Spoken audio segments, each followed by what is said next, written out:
Yo, what's going on YouTube? It's your boy Jan Moses, bringing you guys an impromptu edition of the salary cap report. Now, I was not planning on recording any videos, or at least any salary cap report videos, until this Friday when our new Friday promo came out, and we would inevitably see some of our players' salaries get adjusted, as they seemingly do on every Friday. But 2K ended up dropping a set of agendas for us to earn this Diamond Austin Reaves moment card for his, I think he had 51 points, 11 rebounds, and 9 assists a couple days ago, which is pretty nice.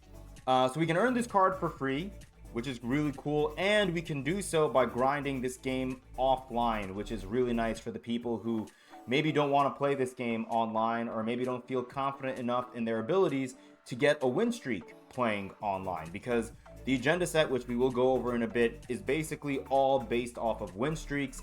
I'm someone who doesn't really play online much at all. I mean, I've talked about a couple of times in videos this season, I've barely played the game. I think I'm still level 4, but that is going to change because I do plan on playing this game to get those win streaks for this Diamond Austin Reaves card, even though I am a little frustrated that he is not able to play the point guard position. You know, when I saw this card on 2KDB this morning, I thought back to a set from NBA 2K24 MyTeam that I have talked about on this channel within the past week, where we got, I think it was the NBA is Back promo a couple of years ago that had Diamond, Austin Reaves, Miles Turner, Darius Garland, OG Anunoby, and I believe Scotty Barnes, and completing a relatively lengthy agenda set got us a Diamond pack with one of those 5 players at random. That Austin Reaves card that I mentioned from 2 years ago was point guard eligible. This one, unfortunately, is not. But the card itself looks pretty decent. I mean, again, can't play point guard, so he's going to be a 6'5" shooting guard, small forward, which is not great. And I feel like most people who've played this game a decent amount already have a decent number of shooting guards who they're probably going to like. I mean, our level 40 card from season 1 is a better card than Austin Reaves, and he's a little taller than Austin Reaves. So at best, if you hit level 40 in season 1, you're going to be grinding for your backup shooting guard. Again, I hate to keep saying it over and over again. This is why I'm frustrated that he is not able to play the point guard position. And then you look at the badges, Hall of Fame Dimer is just added salt in the wound. But one thing I want to point out before we go through the rest of his badges, excuse me, he has only a 2,500 salary value, which isn't horrible. You know, yes, we're still at only a 10,000 team salary value, which means running Austin Reaves is going to eat up 25% of your salary cap with just one player. But if he has a really nice jump shot for offline grinding purposes, Austin Reaves may be one of the better cards that you could run as a diamond at that salary value in salary cap. Looking at the rest of the badges, you're going to see a number of really nice shooting badges on Hall of Fame. Deadeye, Limitless Range, what are the other two? I'm blanking on it. Set Shot Specialist and Shifty Shooter. It's also pretty nice that they gave him Gold Rebound Chaser. Again, he had 11 rebounds. So I'm a big fan of getting, Rebound Chaser on your guards, because if your opponent is chucking up a lot of threes, usually long shots lead to long rebounds. It's always nice to get a guard that has, Gold Rebound Chaser in Austin Reaves' case to help snag those boards, versus the opposing guards. Yeah, so is this card like anything incredible? No, but it's a free card, and it's better than what we've been getting. I know a lot of people on Twitter replied to the tweet that the MyTeam Twitter page put out about grinding for this Austin Reaves card, and there are still a lot of people saying like, oh, this is not enough. And I agree, it's not enough. We would all obviously like to see 2K do more, give us more to grind for, more to engage with here in Season 2. I mean, I'm still level 4. I've barely played the game, although I am going to play the game probably more today than I have all season up until this point, because I do want to get this Austin Reaves card. It's a free diamond. I haven't spent, any VC on packs this year, or any MT on packs. I just don't buy packs usually. I'm sitting, at almost 1 million MT. I still have all my pre-order VC, so I mean, this is my main squad, I believe. Yeah, this is my main squad. I still have freaking Amethyst that would play minutes for me. Yeah, again, I have Bruce Bowen and I have Klay Thompson, so I don't even know if Austin Reaves would play any meaningful minutes for me, although I guess I could move Bruce Bowen to the 3 and then put Austin Reaves there and get rid of Mark Aguirre. But nevertheless, we're going to still grind for him. Let me show you guys the agendas really quickly, and then I'll show you guys the salary cap lineup that you may want to run. Again, if you guys are going to be grinding this out offline, one of the game modes you're going to have to play is salary cap. So you can see here, you have to get a win streak in domination, salary cap, breakout, showdown, salary cap online, or park. So 3 offline game modes, 3 online game modes. Domination, win 3 domination games in a row.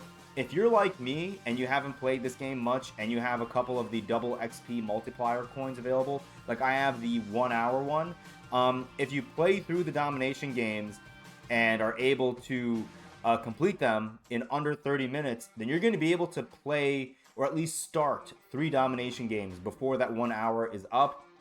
And as long as you start that 3rd domination game before that double XP window ends, you're going to get the double XP. You don't have to fit 3 domination games like from start to finish in that 60-minute time frame. But as long as you start it before that timer ends, you're going to be able to get that double XP, which is really nice.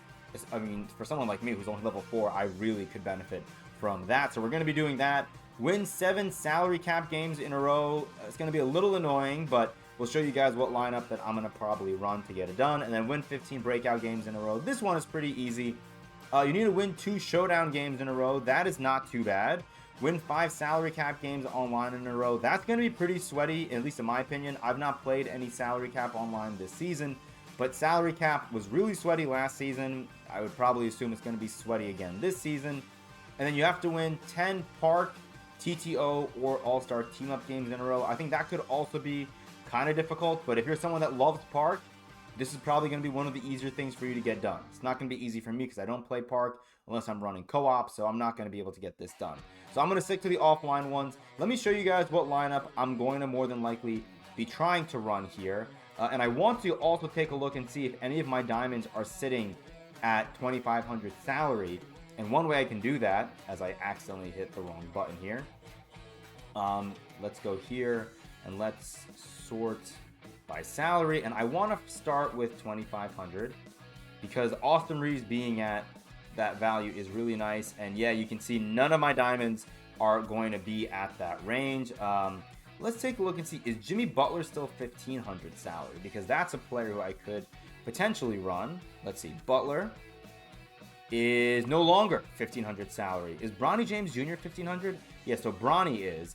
I want to take a look really quickly at VJ Edgecombe because, I mean, even if he's at 2,000, I'd probably rather run him than Derrick Rose for offline salary cap. Let's take a look. We'll go to rewards. We'll go here. So is Butler 2,000?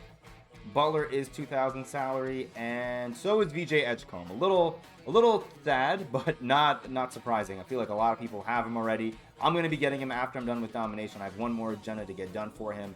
So as of right now, if I were to run a lineup to try and get this agenda set done, I would have to probably replace James Posey with like a 600 salary shooting guard. That's what makes the most sense for me.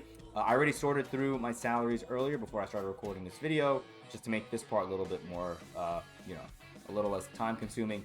I think Gary Harris is going to work here, even though he is more undersized than Posey. We're going to be losing 4 inches in height, which is a little sad, but Gary Harris, 600 salary, that'll work for us. I just don't want to run Gary Harris off the bench where I would have a 6'1", a 6'3", and then a 6'4", 1 through 3. That would be pretty terrible. So we're going to stick with this for now. This will put us right at 10,000 salary, which is pretty nice. So we'll probably run with that, and it doesn't look like we have a timer set for these cards, at least not yet. Yeah, we have no countdown on any of these, so maybe we have all season to get this done. I don't know. I'm going to start to make a dent into this because I do want to hit level 40. I do want to get Chris Bosh, and that would probably be easier for me to get done if I start grinding out these agendas and, go through my domination games with that double XP multiplier, which I think I have 1 coin. Let's see. I have 1 coin literally right here. So we're going to try and work towards getting that agenda set done. Again, I don't know if Austin Reaves is going to be worth grinding for everyone because, like, I've barely played this game this season, but because I played the game a good amount last season, I have Klay Thompson and I have a Diamond Hidden Gem shooting guard in Bruce Bowen, who I really like, and I prefer both of those players over the Diamond Austin Reaves. But I still think it's worth grinding for, like, I want to engage with an agenda like this because I want to, I want 2K to see that, like, I enjoy getting agendas like that. I like grinding the game for rewards that I think are decent, and the reason why I'm only level 4 is because up until this point of the year, there hasn't really been much to engage with, much to grind for this season, and so it's been kind of tough for me to find the motivation to play the game and grind it out when I feel like my only reward for playing the game is just going to be the enjoyment of playing the game, which is fine, don't get me wrong, but I'd rather have something to also grind for as well while I'm playing the game, because I do enjoy the gameplay still, but not enough for me to play. Like, right now, all my video game free time has been going towards Pokemon Legends ZA. I'm loving that game, and yeah, I have no reason to grind 2K unless they give us agendas like this one. So kudos to 2K. Thank you for giving us something that's decent to grind for. Could have been better. Again, wish he was point guard eligible, and I would love to see 2K do more of this, but we can at least be somewhat happy that 2K is seemingly giving us moment cards again for the first time in a couple of years. That's really nice.